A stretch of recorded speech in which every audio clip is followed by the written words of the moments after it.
Well, when he got, by the time he was through, my state of mind was, I pretty much allowed that that might be some sort of possibility. I was far from convinced. Um, and then he asked me if I had ever heard of the Book of Mormon. And I told him, no, I'd never heard of the Book of Mormon. And he said, so would you, did you know that it talks about it in the Bible? And that's where the Ezekiel chapter came in, where it talks about taking two sticks, one for Judah and one for Joseph, and they shall become one in thy hands. And he pointed out to me that the stick of Judah is the Bible, and the stick of Joseph is the Book of Mormon. And again, it's not like I was convinced. I just thought, that's interesting, kind of a reaction. And so anyway, we had quite a conversation there. It took the whole hour of instruction, and so I didn't get any trumpet lesson that day. But when we came to the end of the discussion, he said something that literally changed my life. And basically what he said was, he said, the things I told you today are true. I said, it's my job to help you find out, more about it, and so you can know that it's true for yourself. I said, on the other hand, it's your job to find out whether it's true for yourself. If you find out that it's not true, then you don't have any obligation. But if you find out that it is true, then you have to do what you know is right. And I knew that somehow it became clear to me that this was an issue that I had to resolve. I couldn't keep joining churches. I couldn't keep going through this kind of a thing. And so I decided to find out once and for all what I believed and why. And so I literally stripped myself of all beliefs. I didn't know whether I was a Christian or a Muslim or a Hindu or a atheist or an agnostic. I had no clue. I said, I don't know what I am. I don't know what my religious beliefs are. And so I stripped myself, and I began to say, I don't even know if there's a God. And it occurred to me that the simplest way to find out would be to ask him. It occurred to me that if I really wanted to know, and he wanted me to know, he would let me know. It's a very simple proposition, really. And so I began praying with that very simple prayer: God, are you there? Who are you? And actually, it didn't even get to that. Who are you? It's more simple. Are you there? And it's kind of interesting because after a period of time, I don't know how long, I knew. There are no lights. There are no visions, no dramatic experiences of any kind. I just knew.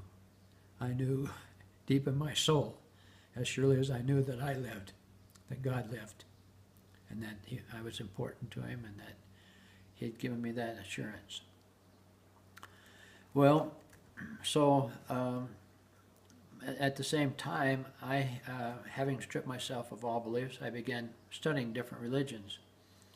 I got a book on religions of the world, and I looked at other sources, and I looked at various Christian religions, and I looked at non-Christian religions. Some I had never even heard of before, and read what their basic beliefs were, and studied them so that I felt like I understood basically what they were all about. And I reached a point where as I went through this, I kind of reached a stage where I thought, that can't be right. That can't be right. It just didn't make any sense. And so I realized that my perspective boiled down to a very simple equation, I guess. the world religions were divided basically into two categories. Those religions who thought that they were the only true religion. And that included the Muslims, and it included the Catholic religion and others.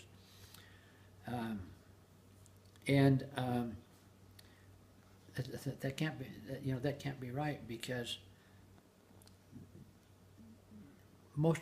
taking, for example, the Catholic religion, most of the people in the world who had ever been born never even heard of the Catholic religion. And so I thought that would have to be a very partial God. Why would he just pick that group of people and not let other people know about him? And so that didn't make any sense to me.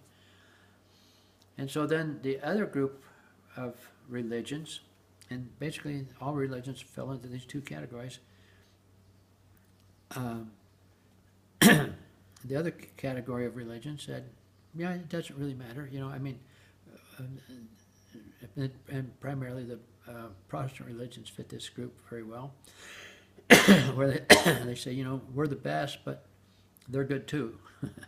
They made no claim to truth. They just felt that what they had was the best way to do it. And that didn't make any sense to me, because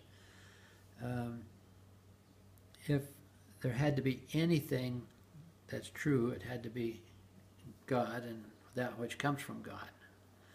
And as it turned out, there was only one religion out of all of these that I ever discovered and still know about today that says we're the only true religion, but we make a provision for all people who've ever lived on the earth to hear and understand and either accept or reject the gospel of Jesus Christ. And so here was the gospel of Jesus Christ, and he died for the sins of all who lived on the earth, all who would repent, all who would come unto him with humble hearts and penitent minds, and willing to keep his commandments and to live moral, virtuous lives, and to do good to their neighbors, and to serve him in a way that would prepare themselves to return back to his presence. And all of that made sense. There was a purpose for living. There was an understanding of what life after death might be like. It wasn't just some vague notion. We had a clear idea. And then this whole idea of families being for